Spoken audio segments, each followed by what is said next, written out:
Hello, je suis trop contente de vous retrouver aujourd'hui pour parler mindset. C'est un sujet qui est hyper important pour moi parce que dans notre vie, tout découle de nos pensées, tout découle de notre état d'esprit. Notre vie dépend à 90% de nos pensées et à 10% de nos actions, parce que nos actions découlent de nos pensées. Et c'est pour ça que c'est hyper important d'avoir le bon état d'esprit pour réussir ce qu'on entreprend, pour obtenir ce qu'on veut et pour se créer la vie qu'on veut avoir, une vie qui nous épanouit pleinement. Alors cette vidéo, elle est spécialement pour ceux qui n'ont pas envie de reprendre en septembre, que ce soit les cours ou le travail, la rentrée, ça peut parfois être une source de stress, de charge mentale. On a besoin de reprendre un rythme un petit peu plus soutenu, de retrouver un équilibre pro-perso. Et si tu préférerais rester en vacances, poursuivre ton été et que t'as pas du tout envie de te remettre au travail en septembre, cette vidéo, elle est faite pour toi. L'objectif, c'est vraiment de reprendre sereinement, en étant confiante et même plus que ça, en étant motivée et enthousiaste à l'idée de cette reprise parce que c'est l'opportunité de repartir sur de bonnes bases. Se sentir bien, se sentir sereine, épanouie, ça ne dépend pas d'éléments extérieurs, ça ne dépend pas de ce qui t'arrive. Ça dépend seulement de ce qui se passe à l'intérieur de toi. Ça dépend de tes pensées, de tes croyances, de ta vision des choses, de ton état d'esprit. 80% des résultats dans ta vie dépendent de ton mindset. Dans cette vidéo, je vais te partager l'état d'esprit à adopter pour reprendre sereinement. Parce que oui, tu peux changer d'état d'esprit. Tu peux cultiver un état d'esprit qui te tire vers le haut. Bien sûr, ça nécessite d'apprendre à se connaître, ça nécessite de s'observer, d'être prête à changer, mais oui, c'est possible pour toi aussi. Et la première chose, ça va être de développer un état d'esprit de croissance, c'est-à-dire de comprendre que tu peux développer des nouvelles capacités, que tu peux t'améliorer, changer, apprendre, progresser. Parce que notre réussite, elle dépend de nos efforts, de notre implication. Elle ne dépend pas de dons ou de talents. Donc tu as réellement les capacités de changer, d'évoluer et de développer de nouvelles compétences. L'état d'esprit de croissance, c'est vraiment l'état d'esprit qui te tire vers le haut et qui te permet d'accomplir tout ce que tu veux. Parce que tu crois réellement, profondément que tout est possible. Et donc à ce moment-là, chaque défi est une opportunité de s'améliorer, de grandir. Il n'y a plus de limites et tu oses sortir de ta zone de confort. Tu es même capable de rebondir après chaque échec. Ça, c'est vraiment l'état d'esprit de croissance et c'est celui que tu veux adopter si tu as envie de te sentir sereine et capable de tout. Parce qu'au final, on est fait pour évoluer. C'est un petit peu le but de la vie pour se sentir bien, pour être pleinement épanoui, pour avoir un sentiment d'accomplissement. Évoluer, c'est hyper important. Mais on ne peut pas évoluer si on a un état d'esprit fixe, un état d'esprit qui nous amène à penser qu'on ne peut pas développer de nouvelles capacités, qu'il y a des choses qu'on ne peut pas faire, qu'on ne peut pas accomplir. Pour évoluer, on a absolument besoin de cet état d'esprit de croissance, de celui qui nous tire vers le haut, qui nous pousse à croire que tout est possible pour nous. Et adopter cet état d'esprit-là, c'est vraiment ce qui fait toute la différence sur ta vision de la vie et sur ce que tu vas pouvoir accomplir, sur tes résultats. Ensuite, je pense que c'est vraiment important d'avoir un rapport à l'échec qui soit positif. Parce qu'on a vraiment tendance à penser que échouer, c'est mal. Et en fait, c'est vraiment très loin de la réalité. Faire des erreurs, ça permet d'apprendre. Et il n'y a pas de réussite sans échec. La réussite, c'est vraiment une succession d'échecs. Et c'est vraiment le fait de persévérer jusqu'à obtenir ce qu'on veut. Et pour obtenir ce que tu veux dans la vie, pour te créer une vie qui t'épanouit pleinement, tu vas devoir passer par des échecs. Mais les échecs, c'est positif. Et c'est hyper important d'avoir ce mindset-là où on voit l'échec comme positif, on est prêt à échouer et du coup on est prêt à sortir de sa zone de confort, à essayer des nouvelles choses, à se lancer pour apprendre, pour progresser, pour évoluer et pour réussir au final. Quand on a une mentalité fixe et qu'on échoue, on a tendance à penser qu'on est nul, qu'on n'est pas doué, qu'on n'est pas capable, et on finit par abandonner, on finit par laisser tomber. Et forcément, à ce moment-là, c'est impossible d'obtenir ce qu'on veut, d'accomplir quoi que ce soit et de réussir. Mais à l'inverse, quand on a une mentalité de croissance et qu'on fait face à un échec, on va plutôt se dire qu'on n'a pas compris, qu'on n'avait pas les bonnes compétences, qu'on n'a pas mis en place les bonnes actions. Et ce qu'on va faire, c'est qu'on va apprendre de nos erreurs. On va ajuster, on va recommencer, on va persévérer. Et à force de persévérance, c'est comme ça qu'on va accomplir ce qu'on veut, qu'on va obtenir les résultats qu'on veut et qu'on va réussir tout simplement.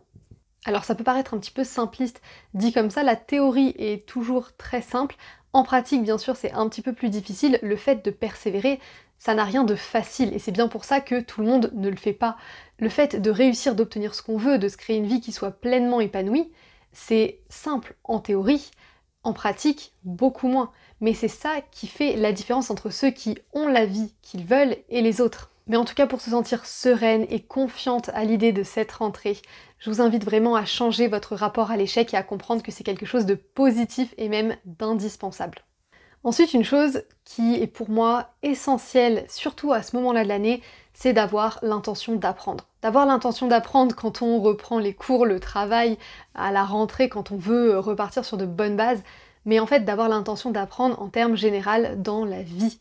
D'avoir l'intention de grandir, d'évoluer, de progresser et de continuer d'apprendre toute sa vie.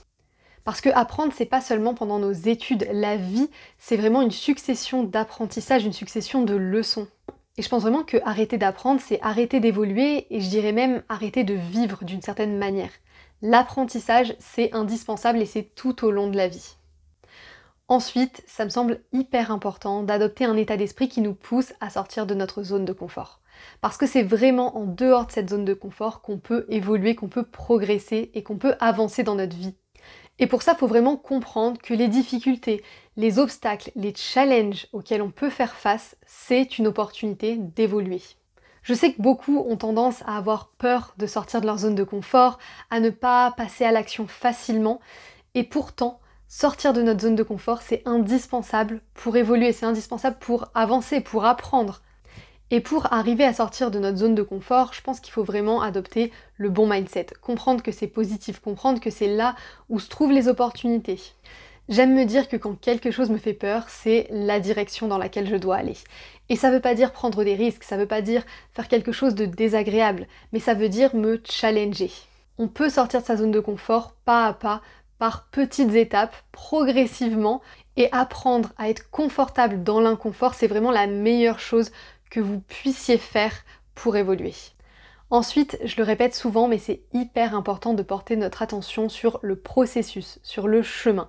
Parce qu'on a vraiment tendance à être focalisé sur nos objectifs et sur les résultats qu'on veut atteindre. On a tendance à vouloir toujours plus de productivité, plus de performance, plus de résultats. Et pourtant, pour vraiment se sentir sereine et se sentir bien, c'est hyper important de se recentrer sur le présent, de se recentrer sur soi et sur chaque étape du processus. C'est essentiel de développer notre patience et de persévérer. Et ça, c'est le seul moyen de vraiment réussir et obtenir ce qu'on veut. Alors je vous invite à vous demander si vous êtes concentré sur le chemin, sur les petites actions que vous mettez en place au quotidien, ou bien si vous êtes plutôt concentré sur vos objectifs, sur les résultats que vous voulez obtenir, sur plus de performance et de productivité. Et à ce moment-là, je vous invite vraiment à changer votre mindset pour être beaucoup plus sereine, beaucoup plus apaisée, mais aussi pour réellement obtenir ce que vous voulez. Parce que quand on court après toujours plus, on n'est jamais vraiment satisfait et on a la sensation de ne pas obtenir ce qu'on veut. Bien sûr, quand on parle de sérénité, on parle aussi de pensées positives. Et pour moi, c'est essentiel de cultiver des pensées qui soient positives, des pensées qui nous tirent vers le haut, en termes généraux et particulièrement quand on fait face à une situation difficile, à une situation challengeante, voire désagréable. C'est important de se concentrer sur notre zone de contrôle et de ne pas se laisser impacter par les éléments extérieurs. Parce que ce qui nous tire vers le bas, très souvent, ce sont nos pensées. Des pensées qu'on ne contrôle pas. Alors qu'en réalité, on a le pouvoir sur nos pensées. C'est vraiment à nous de choisir si on veut cultiver des pensées positives ou négatives, des pensées agréables ou désagréables, des pensées qui nous tirent vers le haut ou qui nous tirent vers le bas. On a vraiment ce choix-là. Donc c'est vraiment à nous de reprendre le pouvoir sur nos pensées pour cultiver des pensées positives qui vont nous tirer vers le haut, qui vont nous permettre d'être beaucoup plus sereines et apaisées au quotidien. Je le répète encore parce que c'est ultra important, mais tout part de nos pensées, tout part de notre état d'esprit et c'est quelque chose sur lequel on a le pouvoir. Je le dis tout le temps, mais il faut se concentrer sur notre zone de contrôle et nos pensées en font partie. Je sais qu'on a souvent tendance à observer les autres et à se comparer et c'est pour ça que je voulais vous rappeler d'avoir l'intention de juste être vous-même. De ne pas vouloir suivre le groupe, de ne pas vouloir faire comme les autres, juste de se recentrer sur soi, de s'écouter et de faire ce qu'on veut vraiment et ce dont on a vraiment besoin. Tu es la seule personne qui sait ce dont tu as besoin. Donc c'est pour ça que c'est hyper important de s'écouter soi et de ne pas regarder ce que font les autres, de ne pas se comparer, parce qu'on a tous des besoins et des envies différentes. Alors je sais que c'est pas évident de se détacher du regard des autres et je pense que je ferai une vidéo complète à ce sujet-là, mais rappelez-vous que ce qu'on pense être le jugement des autres, bien souvent, c'est notre propre jugement.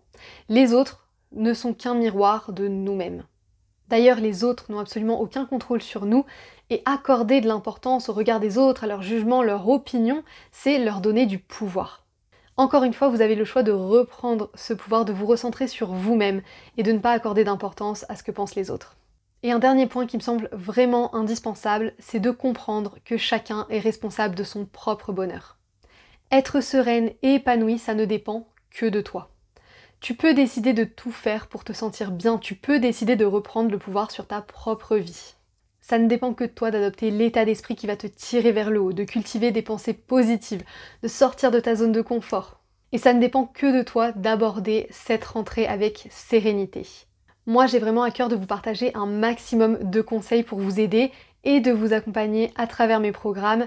Mais la question maintenant, c'est est-ce que vous allez appliquer ces clés pour vraiment évoluer, progresser et vous sentir bien dans votre vie?